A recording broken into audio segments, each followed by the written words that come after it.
एहसास। नमस्कार, एहसास के इस खास अंक में आपका स्वागत है। मैं हूं रमा त्यागी। कोई किसी के बच्चे को उठा ले, किसी के जिगर के टुकड़े को छीन ले, किसी के पति को बंधक बना ले। सोचना आसान हो सकता है, लेकिन वो परिवार कैसे सदमे में जी रहा है बताना मुश्किल है। ऐसी घटनाओं को मानव तस्करी कहा जाता है। हाल के दशकों में इसमें इजाफा हुआ है, जो हमारे लिए एक गंभीर चुनौती है।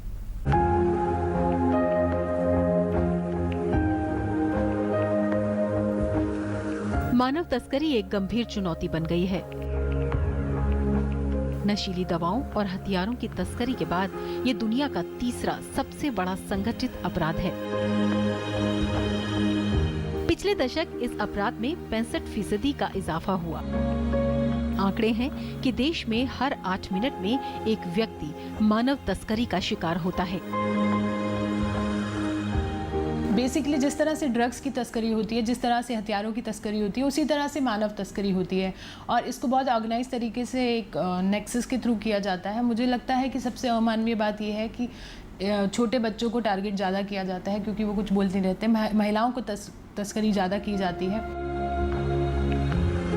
ये ऐसा अपराध है जिसमें व्यक्ति को बहला फुसलाकर या डराकर बंधुआ मजदूरी कराई जाती है या यौन शोषण की दलदल में धकेल दिया जाता है। पहले था कि इनको अगवा करते थे, किडनैपिंग होती थी बिहार और यूपी में, बट अब वहाँ भी लड़कियों को अगवा किडनैपिंग नहीं हो रहा, लेकिन उनको बहला फुसला के उनको ले जाया जा रहा है। जैसे माँ बाप, अगर गरीब माँ बाप हैं तो उनको कह देंगे कि बेटी को नौकरी दे देंगे और उनके हाथ 10,000 दे दिए, या गरीब माँ बाप हैं उनको कहेंगे कि आपकी बेटी को हम पढ़ा देंगे। आंकड़े हैं कि दुनिया भर में 80% मानव तस्करी यौन शोषण के लिए की जाती है, जबकि भारत में ये आंकड़ा 76% का है। बाकी की तस्करी बंधुआ मजदूरी के लिए होती है। ये जो आंकड़े हैं, इसमें ज़्यादातर बच्चों की तस्करी हो रही है। बच्चों में भी ज़्यादा महिलाएं हैं। महिलाएं मीन्स कि युवतियां हैं, लड़कियां हैं। और इनको अगर आप देखेंगे कि किस लिए इनकी तस्करी हो रही है या अनैतिक व्यापार जिसे कहते हैं, तो एक तो उनके स्लेवरी या लेबर के लिए, काम के लिए, और दूसरा उनके यौन शोषण के लिए किया जा रहा है, क्योंकि छोटी छोटी लड़कियों का यौन शोषण बहुत बड़े पैमाने में हो रहा है। भारत मानव तस्करी का गढ़ बन गया है। आंकड़ों की बात करें तो पिछले 10 सालों में तमिलनाडु में 9,701, आंध्र प्रदेश में 5,861, कर्नाटक में 5,443, पश्चिम बंगाल में 4,190 और महाराष्ट्र में 3,628 मानव तस्करी के मामले दर्ज किए गए हैं। अकेले साल 2011 में लगभग 35,000 बच्चों की गुमशुदगी दर्ज हुई है, जिसमें 11,000 से ज्यादा के आंकड़े पश्चिम बंगाल से हैं। सबसे ज़्यादा आंकड़े जो है वेस्ट बंगाल से आते हैं, जहाँ पर बच्चों की तस्करी की बात आती है। तो मुझे लगता है ये जो गरीब स्टेट्स को ज़्यादा टारगेट किया जाता है, क्योंकि गरीब स्टेट्स बहुत वनरेबल होती हैं, वहाँ खाने पीने के बहुत लाले होते हैं, तो उस तरह से माँ बाप को भी टारगेट करके इसमें यूज़ किया जाता है। ऐसा नहीं है कि सिर्फ बच्चों को ही बहला फुसला के लिया जाता है। नेशनल क्राइम रिकॉर्ड ब्यूरो के मुताबिक वर्ष 2013 में 10,07,340, 2014 में 10,03,904 और वर्ष 2015 में 92,384 लापता बच्चों के मामले दर्ज हुए। साल 2014 के आंकड़ों में मानव तस्करी के मामलों में 39% का इजाफा हुआ है। लॉ एंड ऑर्डर से सिचुएशन रिलेटेड है, तो इसमें संस्थाएं कितना भी काम कर लें, हम जब हमारे पास केस आते हैं कि हमारे बच्चे गुम गया, ये हो गया, कोई उठा के ले गया, तो हम तो केस होने के बाद हमारा रोल आता है कि हम कोशिश करते हैं सही जगह पर बात पहुंचे। पर ये हो रहा है, ये ऑर्गेनाइज्ड क्राइम है, बहुत अच्छे से सबको मालूम है। पर जब तक इसमें सरकारें अपनी विल पावर नहीं दिखाएंगी, मुझे नहीं लगता कुछ हो पाएगा। ये भी किसी के घर के चिराग हैं जो गरीब माँ बाप के पेट का अंधेरा मिटाने जन्मे थे, जो खुद अंधेरे में धकेल दिए गए। एहसास के इस अंक में वक्त हो चला है एक छोटे से ब्रेक का। ब्रेक के बाद देखते हैं क्या है मानव तस्करी को रोकने के लिए नया कानून। एहसास।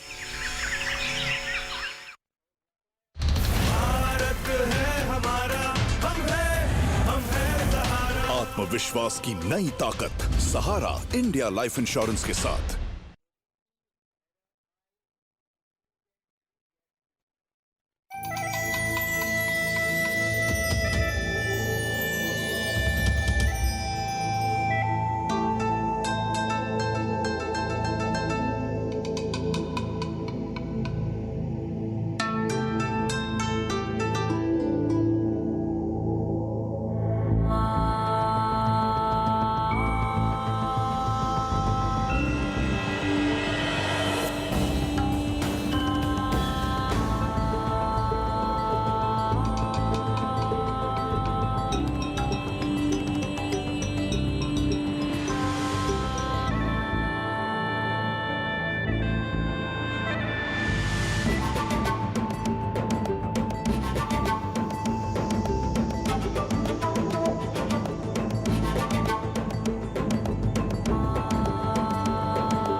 सफर है, नई राह नई डगर है, इंतजार ना कोई फिकर है, विकास की नई लहर है। क्लिक क्लिक से आती है पेंशन, क्लिक क्लिक से जाती है टेंशन, क्लिक क्लिक से साइनिंग शेयरिंग, क्लिक क्लिक से बढ़ती बैंकिंग, क्लिक क्लिक से आती सुविधा, क्लिक क्लिक से जाती दुविधा, क्लिक क्लिक से घटा फासला, क्लिक क्लिक से बढ़ा हौसला। क्लिक से क्लिक मिलता रहेगा, इंडिया आगे बढ़ता रहेगा। 2 साल से हर काम ऐसे ही तो करता है India. Upload download hardware software tweaking tracking broadband bandwidth sign in sign out like comment share ASAP right now. 2 साल का सफर है, नई राह नई डगर है, इंतजार ना कोई फिकर है, विकास की नई लहर है। Digital India, power to empower.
सरकार नए सत्र में मानव तस्करी को रोकने के लिए नया कानून लाने की तैयारी में है। ये कानून कितना कारगर साबित होगा ये तो वक्त की बात है, लेकिन कानून के मसौदे में तस्करों के लिए उन सारी तैयारियों पर ध्यान रखा गया है जिसमें वो कानून से बच निकलते हैं।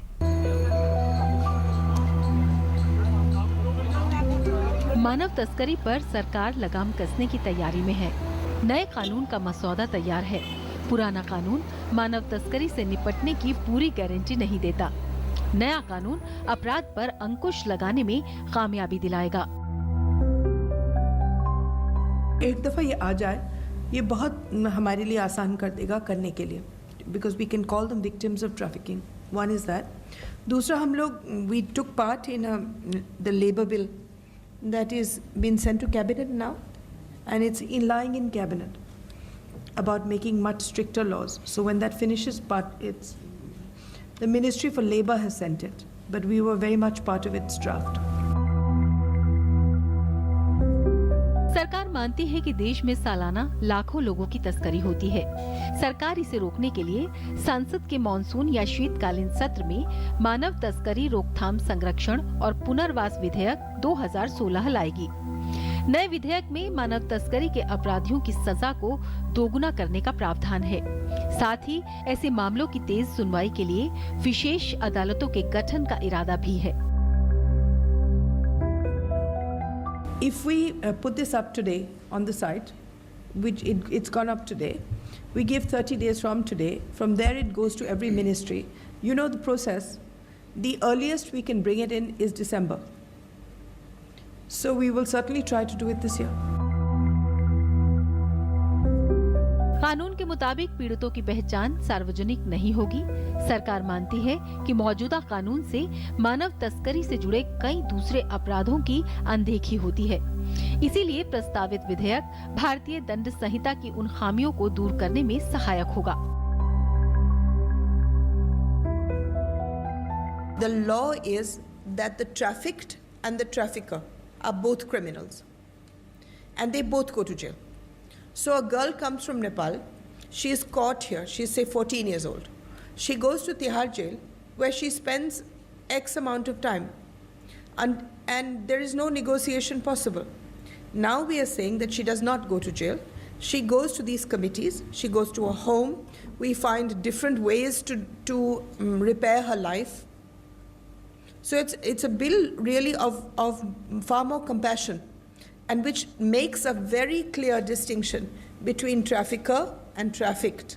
उस कानून की सबसे बड़ी समस्या क्या है कि उस कानून में जो तस्करी के जो लिए अपराधी हैं, जो तस्कर हैं और जिनकी तस्करी हो रही है, दोनों अपराधी मान लिए जाते हैं। इतना बड़ा फ्लॉ, इतनी बड़ी कमी किसी कानून में हो, इसका मतलब है कानून बनाने वाले की उसके प्रति कितनी कैजुअल अप्रोच रही होगी, कितना उसके प्रति एक ढीला ढाला रवैया रहा होगा। नए कानून में ऐसे तस्कर भी सलाखों के पीछे होंगे जो पीड़ितों के शोषण के लिए ड्रग्स और शराब का इस्तेमाल करते हैं या बच्चों के साथ गलत रसायन या हार्मोन्स के इंजेक्शन का प्रयोग करते हैं। प्रस्तावित कानून में पड़ोसी देशों के साथ मानव तस्करी की रोकथाम के साझा प्रयास भी शामिल हैं। We are working actively with NGOs from Nepal, Bangladesh and other countries. And we just had an international meeting called SIVEC, and we are working with all the NGOs there as well as the governments to see whether we can take their inputs into making this act. उम्मीद है कि कड़े कानून से अपराधियों का मनोबल घटेगा, तस्करी पर अंकुश लगेगा, अपराधियों पर सख्त से सख्त कार्रवाई होगी।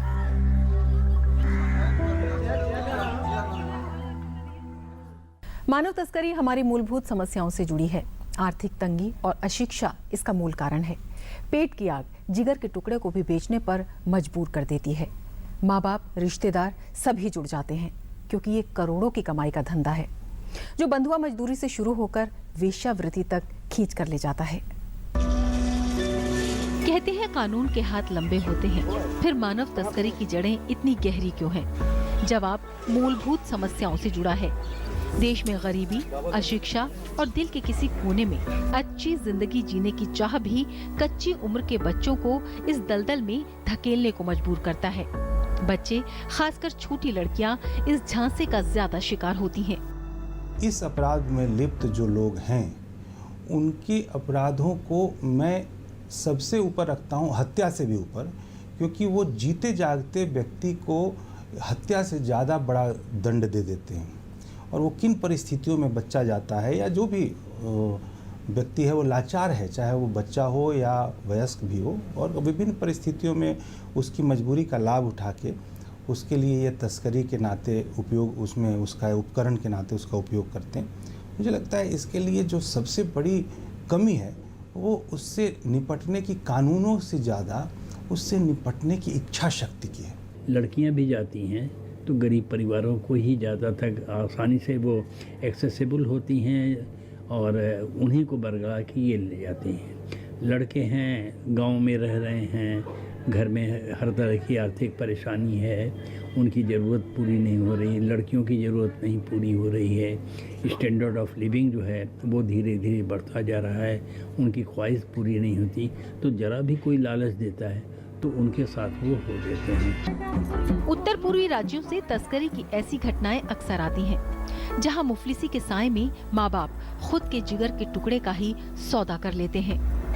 एजेंट इनके माता पिता को बच्चे की पढ़ाई, बेहतर जिंदगी और पैसों का लालच देते हैं, जिसके चंगुल में माँ बाप फंस जाते हैं।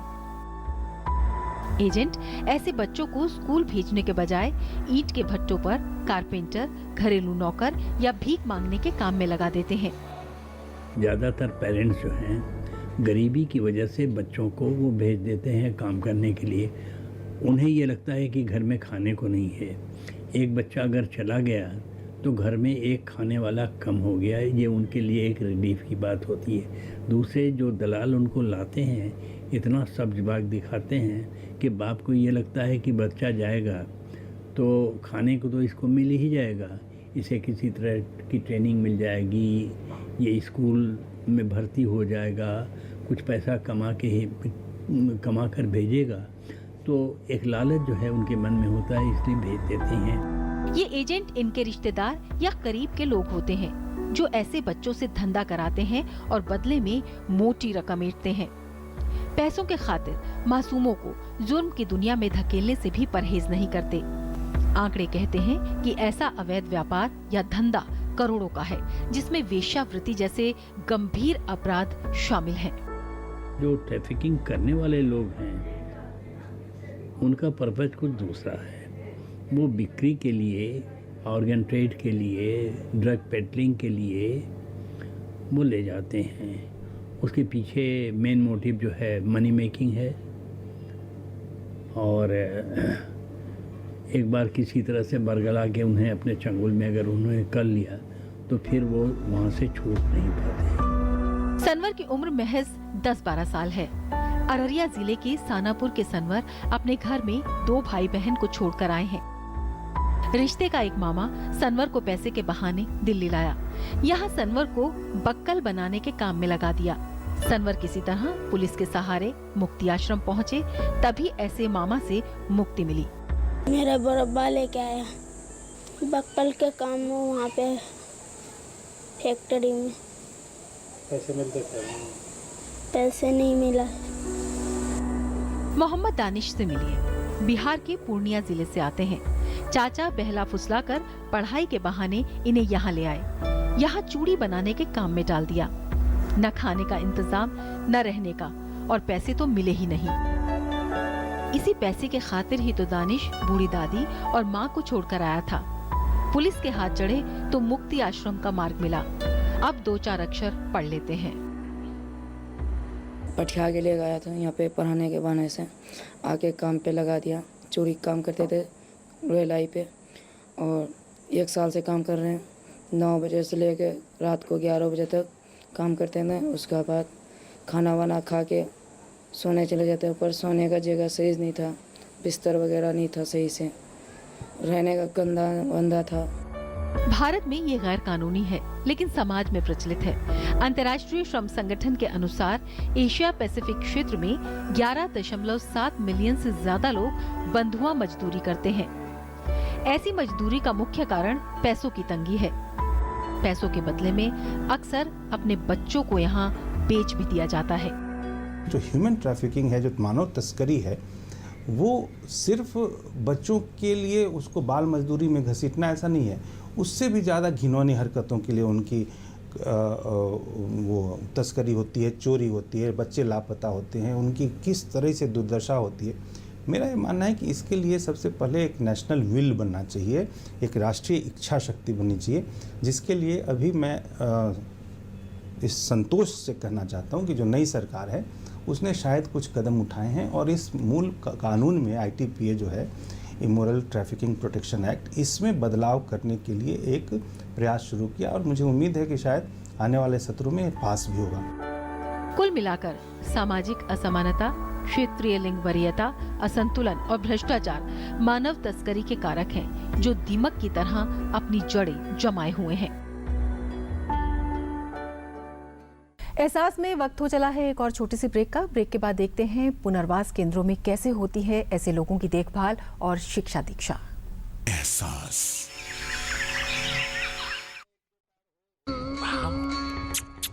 ये साइड से थोड़े छोटे कर दे जल्दी। ये वाला सर? क्या है? सर ये साइड से? नहीं, नोज पियर्सिंग यहाँ पे। परफेक्ट हो जाएगा मैम। बिल्कुल दर्द नहीं होगा। पता भी नहीं चलेगा। कुछ ऐसा ही करते हैं आप अपने गियरलेस स्कूटर के साथ। गियरलेस स्कूटर में कोई भी 40 ऑयल नहीं, सिर्फ सर्वो स्कूटोमैटिक 4ST ही डालिए। इसके फ्रिक्शन मॉडिफायर्स इंजन की परफॉर्मेंस बढ़ाए और आपकी राइड स्मूदर बनाए। Servo Scootomatic 4ST।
समाधान केवल पुनर्वास नहीं है। बंधुआ मजदूरी और यौन शोषण जैसी पीड़ाओं से बाहर निकलना क्या आसान होता है? फिर अचानक बाल आश्रम में आकर रुकना, कलम फेरने लगना, ये कोई खेल नहीं है। फिर ऐसे बच्चों के परिवार भी जिन्होंने मुफलिसी में अपने बच्चों की बोली लगाई थी, उसे आर्थिक मदद पहुंचाए बिना मानव तस्करी पर लगाम लगाए जाना संभव नहीं है। मानव तस्करी को रोकना है तो इसके हर पहलू को बारीकी से समझना होगा। समाधान तभी बाहर आएगा। मानव तस्करी से छुड़ाए बच्चों के लिए पुनर्वास, बेहतर जिंदगी और शिक्षा जैसी सुचारू व्यवस्थाएं हैं, लेकिन ऐसे शिकार लोगों की मुश्किलें भी कम नहीं होती। अगर बंधुआ जिंदगी से आजादी मिल भी जाए तो पुनर्वास कहाँ आसान होता है। सरकार और स्वयंसेवी संस्थाएं ऐसे बच्चों के लिए जागरूक होते हैं, लेकिन इनकी लुटी और बीती हुई जिंदगी को कौन लौटा सकता है? जहाँ ऐसे बच्चों ने खौफ देखा है, यातनाएं सही हैं।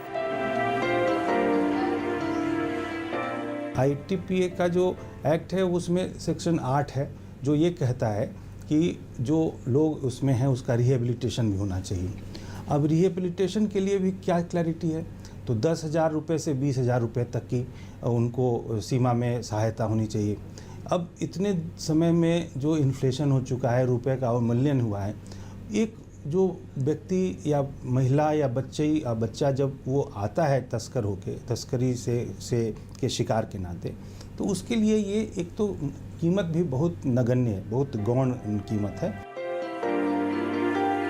अचानक बंधक की दुनिया से, पढ़ाई लिखाई की दुनिया से सीधा जुड़ाव नहीं बनता। मानसिक पीड़ा और निराशा के बादल यूं ही नहीं छटते। वक्त लगता है कारवा बनाने में, लेकिन उम्र और समय की सुई रुकती कहाँ है।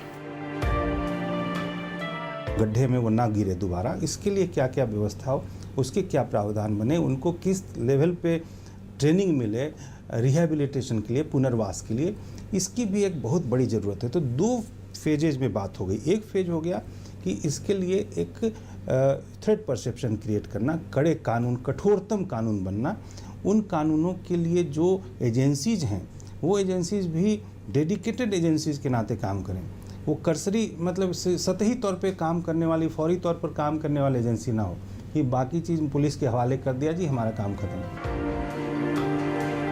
कुछ कलम फेरना सीख भी जाए, गिनती पहाड़े रट भी ले, लेकिन परिवार की मुश्किलें कहाँ रुकती हैं। उसी आर्थिक तंगी ने भी इस दुनिया में पहुंचाया था। परिवार की रोजी रोटी इन्हीं बच्चों के भरोसे होती है, जिसे किसी भी कीमत पर आर्थिक मदद की दरकार होती है। कौन ढोएगा इनके पीछे के परिवार को? काउंसलिंग तो छूटने के बाद इनकी काउंसिल, जब ये ट्रॉमा में होते हैं, जब ये छूटते हैं तो बहुत बदहाल स्थिति में होते हैं, ठीक जवाब नहीं दे पाते, घर का ये पता नहीं बता पाते। उस समय इनकी काउंसलिंग जो है वो की जाती है कि ये नॉर्मल हो जाएं, इन्हें ये भरोसा हो जाए कि अब जाने के बाद जिस स्थिति में थे उससे वो मुक्त हो गए हैं, इनका फ्यूचर जो है सुरक्षित अब है, इनका प्रॉपर रिहेबिलिटेशन, घर जा रहे हैं वहाँ प्रॉपर रिहेबिलिटेशन हो जाएगा। फाइनेंशियल असिस्टेंस की सबसे ज़्यादा ज़रूरत होती है इनके रिहेबिलिटेशन में, वो सरकार दे रही है।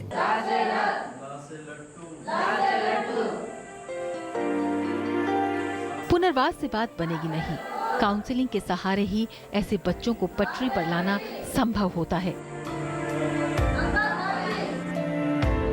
हालांकि इसमें स्वयंसेवी संस्थाओं का योगदान कम नहीं होता। जो छोटे बच्चे हैं, जो पहले दफ़ा जिनका शोषण हुआ है, वो बहुत घबराए हुए हैं और उनको बहुत ज़रूरी है कि आप काउंसलिंग करें। और जैसे आप कह रहे हैं रिहैबिलिटेशन होम, बहुत सारे स्वयंसेवी संस्थाएं चिल्ड्रंस होम्स चला रही हैं और बहुत अच्छी चला रही हैं, लेकिन इन बच्चों को मैनेज करने के लिए बहुत मुश्किल है, क्योंकि ये ऐसे एक माहौल से गुजरे हुए हैं, तो वो जब दूसरे बच्चों के संग इंटरैक्ट करते हैं तो अलग किस्म की समस्याएं आती हैं। बंधुआ मजदूरी की जिंदगी से नई सुबह के इंतजार का कारवां बनाने में एक वक्त तो लगता है। बंधुआ मजदूर उन्मूलन अधिनियम, बाल श्रम अधिनियम और किशोर न्याय जैसे अधिनियम बंधुआ और जबरन मजदूरी को रोकते हैं, लेकिन केवल कानून से बात बनेगी नहीं, जरूरत है कड़ाई से इनका पालन हो, तभी अपराध की दुनिया से किसी घर का चिराग उसकी रोशनी बन सकता है।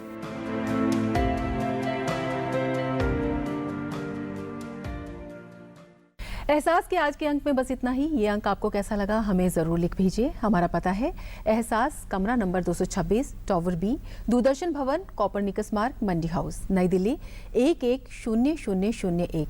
आप हमें फ़ोन भी कर सकते हैं। हमारा फ़ोन नंबर है 011-233-86947। आप हमें ईमेल भी कर सकते हैं। हमारा ईमेल आईडी है ehsaas@dd.nic.in।